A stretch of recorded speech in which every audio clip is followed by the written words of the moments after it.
For over 15 years, Gallup Funeral Services Incorporated has been a beacon of light, guiding local families through difficult times. Gallup Funeral Services Incorporated proudly provides all families with compassionate choices for professional funeral care at reasonable prices. Get the answers you need 24 hours a day. No answering services, hidden costs, add-on fees, confusing fine print, or those scary-looking contracts. Remember, Gallup Funeral Services owns and operates the only crematory in Dare County, keeping our cremations affordable and convenient. Gallup Memorial Chapel in Bargo, North Carolina is now open and minutes from Moyock and Elizabeth City. From traditional church services and graveside burials to direct cremations and advanced planning, let Gallup Funeral Services Incorporated light the way for your family. Don't be pressured or confused by the other funeral homes. It's always your choice. Choose Gallup Funeral Services Incorporated. Call Courtney at 252-216-8030 to get a plan started today and visit our new website at gallupfuneralservices.com.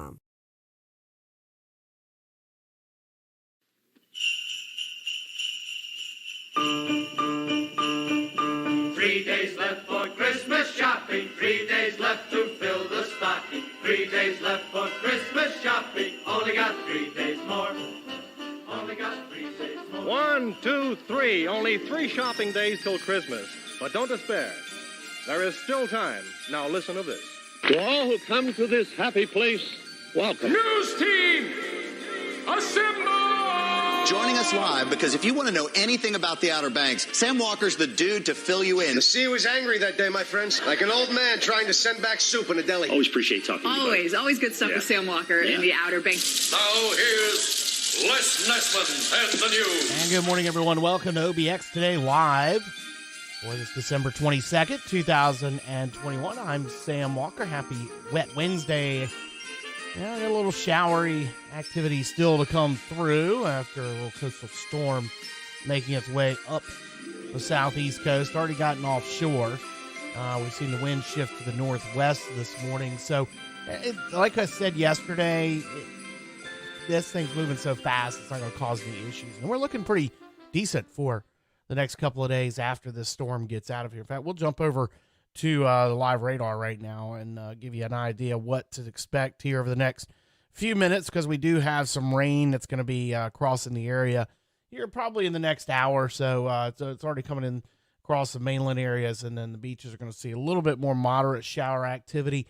It should be lasting till about midday, and then we'll dry out and quickly clear off. As you can see, our live shot behind the radar there.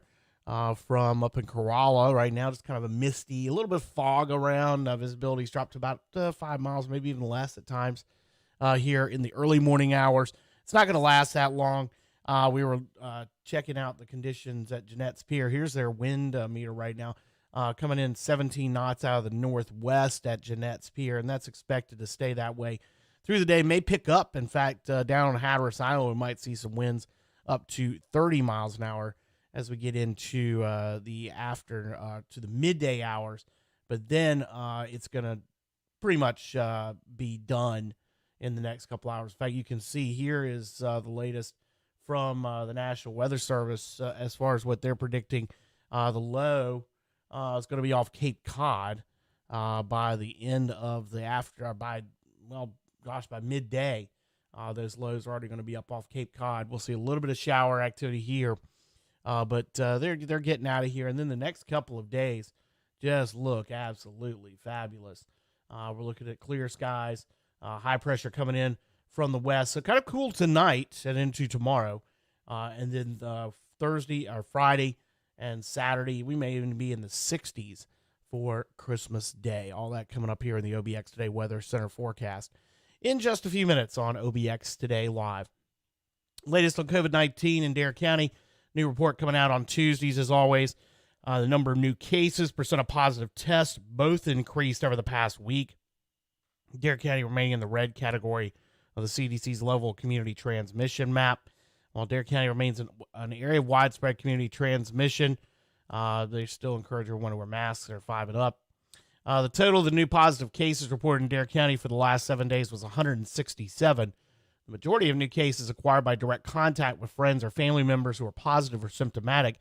Dare County Health and Human Services in their Tuesday update noted that clusters of viral spread have been found in a couple of churches, youth sports teams, and from gatherings of children at sleepovers and indoor parties. Hyde County also putting out a release yesterday, and Luna Gibbs, who is the health director for Hyde County's health department, noted with the news keeps flooding with COVID information. The press release specific to Hyde County with information as of the 20th. They've had 879 cases total throughout the pandemic, 13 deaths. Currently, there are 13 active cases in Hyde County. Though the recovery rate is high, Gibbs said that there should be no deaths and continues to extend heartfelt condolences to those who have lost loved ones. There is another variant, Omicron, that should not be a surprise. People should know and understand by now that COVID is with us to stay, Gibbs said. We must think of COVID as we think of influenza virus that's potentially lethal, that not always and can be prevented or at least severely lessened by vaccination. That was a quote from the Hyde County Health Department yesterday. Albemarle Regional Health Services, which handles the mainland counties north of the Albemarle Sound, including Currituck, they put out their weekly update yesterday because of the holiday falling on Friday.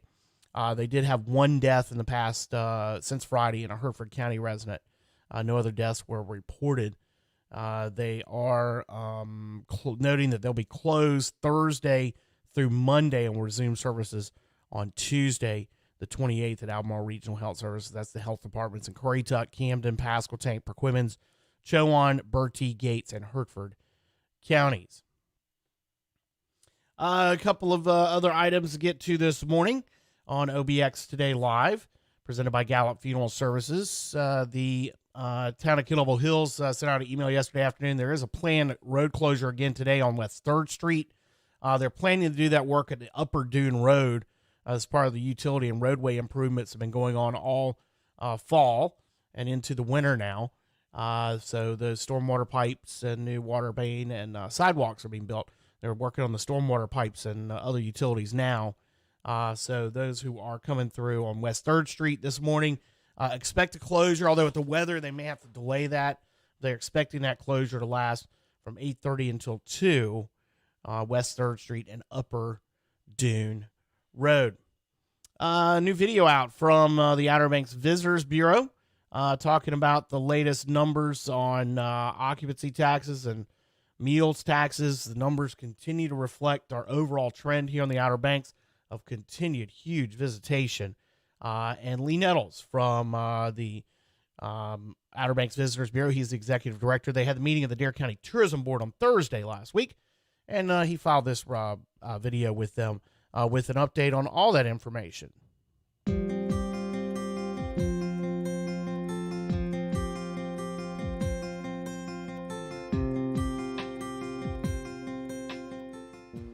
Hi, everybody, and welcome back. Lee Nettles here with your Dare County Tourism Board meeting recap from the December 16th, 2021 meeting, which took place at the Roanoke Island Welcome Center and via remote link.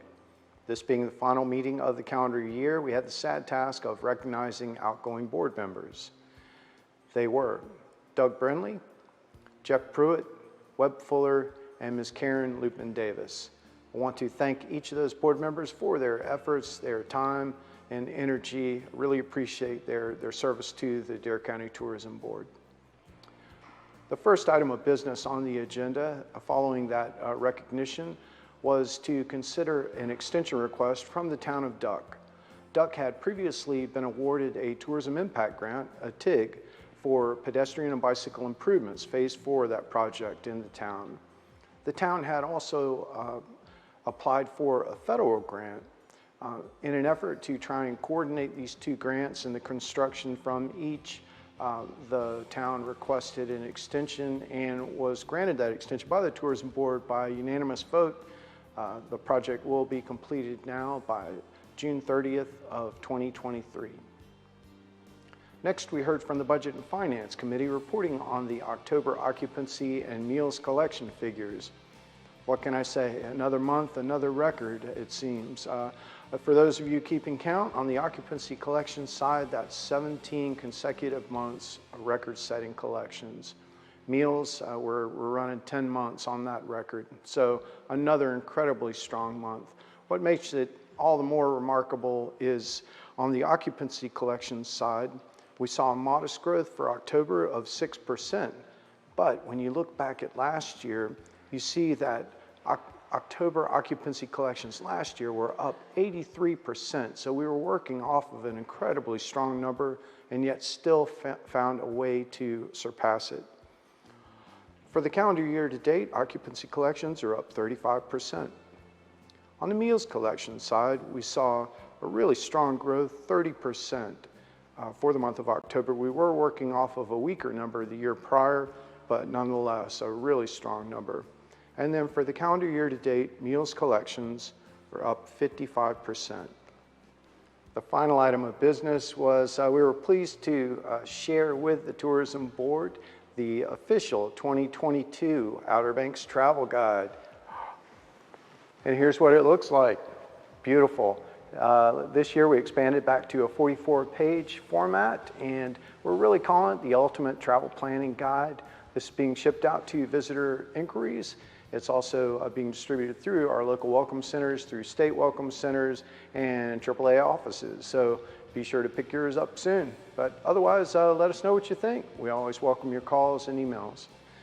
This concluded the business for the Dare County Tourism Board at its December meeting. The next regularly scheduled meeting is going to be on that third Thursday of the month. So that means January 20th, 2022. Yes. All right. So we hope to see you there. In the meantime, I do hope that everybody will have a really Merry Christmas and a Happy New Year. Be safe out there, and we'll see you around town. Thank you. All right, there you go. That is Lee Nettles, director of the Outer Banks Visitors Bureau, with the monthly update as the numbers continue to pour. And we heard Dave Halleck from Cape Hatteras National Seashore, Wright Brothers National Memorial, Fort Raleigh National Historic Site, noting the record numbers they've experienced already. The most visitors ever recorded through Cape Hatteras National Seashore through October. The November numbers will be coming out soon. And it looks like 2021 is going to go down in history as probably the busiest ever year on the Outer Banks. It's OBX Today Live here on Facebook and YouTube. I'm Sam Walker. Make sure you mash the like button, subscribe, and hit the bell to know whenever we go live. And we'll be back with more after this. For over 15 years, Gallup Funeral Services Incorporated has been a beacon of light, guiding local families through difficult times. Gallup Funeral Services Incorporated proudly provides all families with compassionate choices for professional funeral care at reasonable prices. Get the answers you need 24 hours a day. No answering services, hidden costs, add-on fees, confusing fine print, or those scary-looking contracts. Remember, Gallup Funeral Services owns and operates the only crematory in Dare County, keeping our cremations affordable and convenient. Gallup Memorial Chapel in Bargo, North Carolina is now open and minutes from Moyock and Elizabeth City. From traditional church services and graveside burials to direct cremations and advanced planning, let Gallup Funeral Services Incorporated light the way for your family. Don't be pressured or confused by the other funeral homes. It's always your choice. Choose Gallup Funeral Services Incorporated. Call Courtney at 252-216-8030 to get a plan started today, and visit our new website at gallupfuneralservices.com.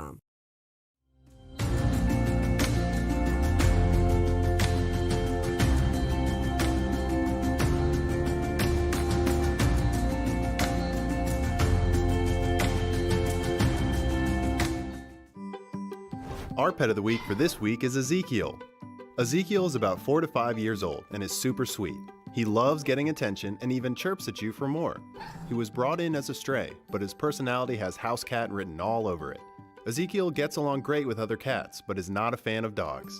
To adopt Ezekiel or foster one of our other animals, you can visit us Monday through Saturday at our shelter located in Manio. Happy holidays from everyone here at the OBX SPCA.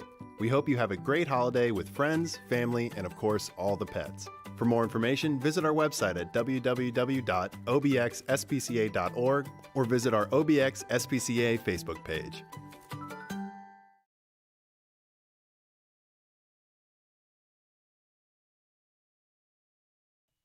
Back again on OBX Today Live on Facebook and YouTube, presented by Gallup Funeral Services. I'm Sam Walker. The Alcohol and Tobacco Firearms, the federal agency, is going to join the investigation into that fatal fire at the QVC distribution center between Rocky Mount and Tarboro. Special agents and equipment from the Charlotte Division of the ATF was on scene yesterday The ATF said it was helping with the investigation at the request of Edgecombe County. Charlotte Field Division Special Agent in charge noted that the size of the facility and the role its distribution center played in the community, that was an important collaboration. And they'll be working with local and state fire and law enforcement agencies to assist any way they can.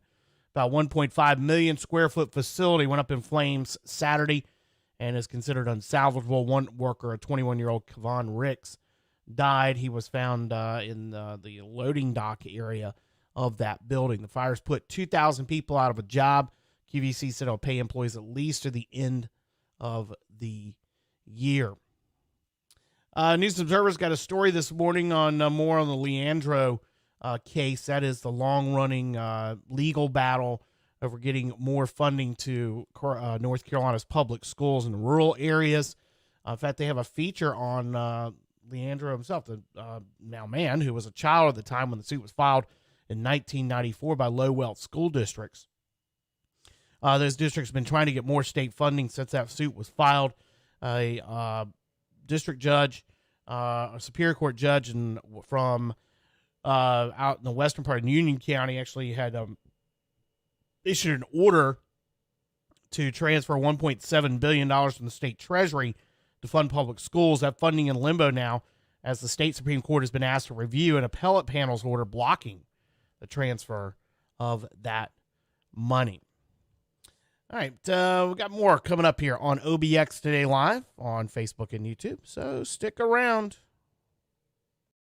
For over 15 years, Gallup Funeral Services Incorporated has been a beacon of light, guiding local families through difficult times. Gallup Funeral Services Incorporated proudly provides all families with compassionate choices for professional funeral care at reasonable prices. Get the answers you need 24 hours a day. No answering services, hidden costs, add-on fees, confusing fine print, or those scary-looking contracts. Remember, Gallup Funeral Services owns and operates the only crematory in Dare County, keeping our cremations affordable and convenient. Gallup Memorial Chapel in Bargo, North Carolina is now open and minutes from Moyock and Elizabeth City. From traditional church services and graveside burials to direct cremations and advanced planning, let Gallup Funeral Services Incorporated light the way for your family. Don't be pressured or confused by the other funeral homes. It's always your choice. Choose Gallup Funeral Services Incorporated. Call Courtney at 252-216-8030 to get a plan started today, and visit our new website at gallupfuneralservices.com.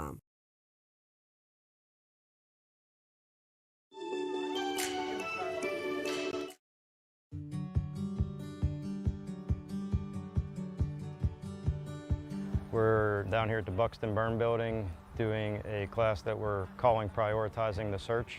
With the fire department, life safety is what we need to prioritize on every fire. So a class like this is focusing strictly on that, getting people in there and pulling people out that might be trapped inside. We are lucky to have a couple very experienced firefighters from the Hampton Roads area that volunteered to come down here and teach us, help us out this weekend. Well, basically, my experience from a city like Newport News is I'm stationed at one of the busiest engine companies in the city. And I get a lot of experience and decided it'd be a good time to bring some of my buds down here, and we're just having a good time, and hopefully we're teaching some good, solid skills. This building is really good for us because we're able to simulate some live fire evolutions that we don't necessarily have a chance to do in real life, and we can get recruits or trainees, students in this type of situation. We're able to watch them, follow behind them, give them some guidance. After an evolution, we can come back out and we can talk about things, have a critique or a hot wash, if you will. So today's training, part of it is a requirement for us to get what this is called facility training. But it's more than that. We're taking an opportunity to focus on a specific technique. Due to our staffing and those real life situations, we have to make a decision because of our manpower. Do we drag the hose in and put the fire out, or do we focus on our efforts for that life safety? It's not every fire that's like that, but we've got to make that decision. We do a lot of hose drilling and putting out the fire, and everything gets better once that happens. But this is the second aspect of it and the most important part of our job, which is life safety. So if we get that call and we got people are trapped inside and we've got the owners outside saying they have somebody in there and they can tell us exactly where they're at, we have an opportunity to employ a technique that's called VEIS, which stands for vent, enter, isolate, and search. What that really means is we're probably not going to be pulling a line in. We're not going to be dealing with the fire just yet. We're going to be focusing on putting a ladder, getting in, and getting that victim out that's in a tenable space. And then we'll deal with the fire after we get the most important thing, which is that life safety factor. This building allows us to get the real smoke and real fire, and it's something that we really can't simulate anywhere else but down here. They have to actually go in there and search in some conditions where it's very difficult for them to see, and it's not comfortable to stay in there very long. So another aspect of this, it's basically a simple front porch drill. That's getting our protective measures on so we can go in. We're trying to reinforce that everything we do out here, it's not our time. It's the person we're going in time. So we got air, we're taking it with us. They're not. So the more time it takes us to get our stuff on and get in, the less chance they have. So that's one of the things that we're also focusing on and developing those skills so that we can cut down on their time and get them out into good air. So we have, I believe, 8 separate departments in Dare County being represented this weekend, which is nice. It gives us a chance to work with some other people. We see each other on scenes, but it might not be very often that we get to work together. So getting these guys down here and actually splitting the crews up and having guys that don't normally work together go in there and have to communicate with each other, just a kind of second thing to work on. You know, given that our first priority is life safety, and to come when you need us, hopefully we'll be able to get in and save you. This is a great opportunity to get people in there and build their competencies as well as their skills.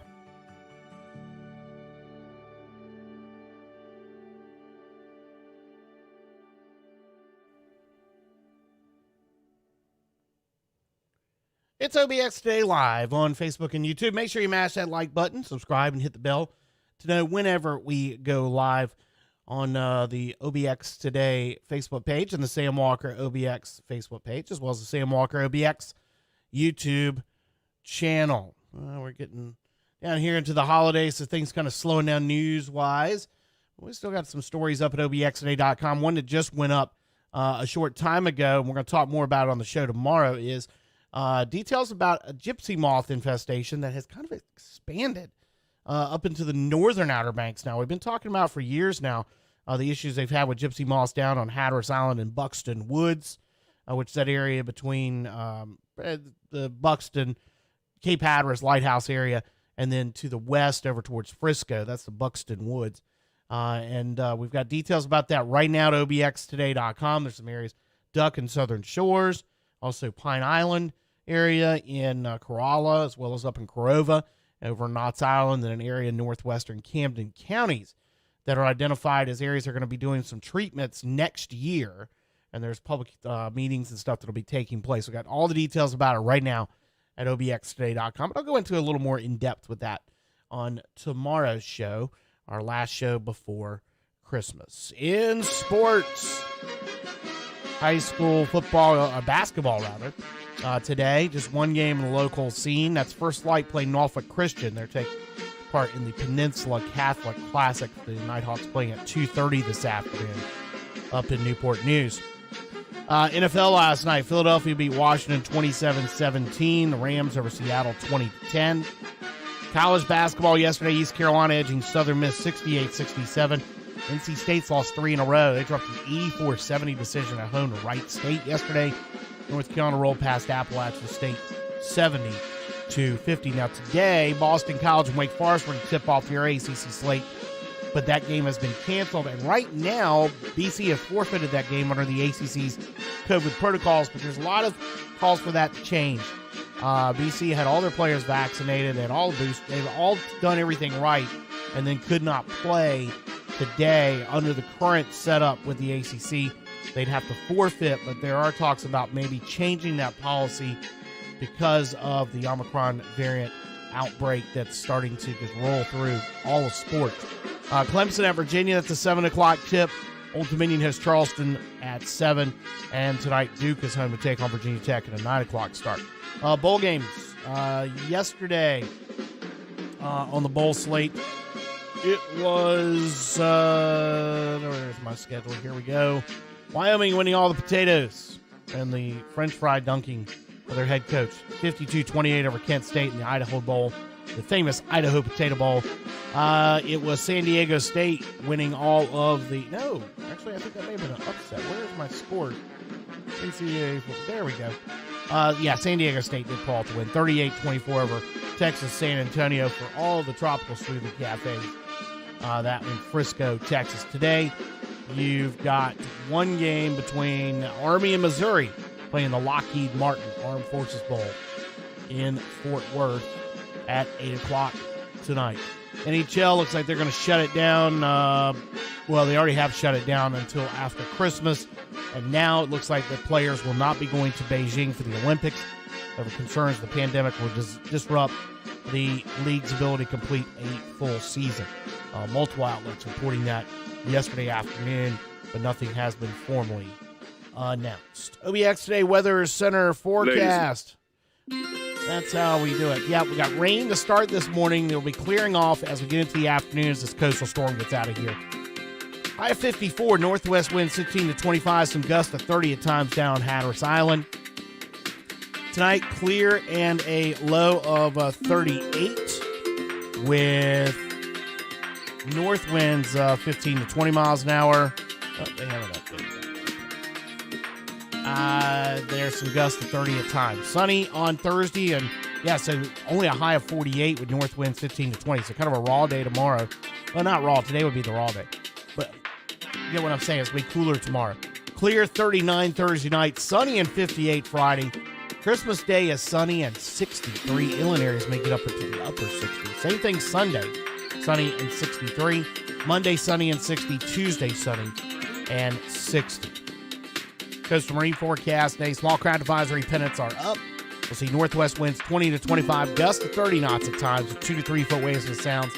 Seas 5 to 8 feet. Water temperatures low 50s. Next tide change at Oregon Inlet's a high tide at 9:26. Sunset tonight at 4:52. Sunrise tomorrow is at 7:09. Currently outside the studios in Uptown Nags Head, we've got a little bit of fog, some light rain falling and mist, and 42 degrees. And that's going to do it for OBX Today Live here on Facebook and YouTube. I'm Sam Walker. Thanks for joining us. Make sure you mash that like button, subscribe, hit the bell so you get the notifications when we go live. One more show before Christmas tomorrow. We'll be back with you tomorrow morning here, presented by Gallup Funeral Services on Facebook and YouTube. I'm Sam Walker. Have a great Wednesday, everyone.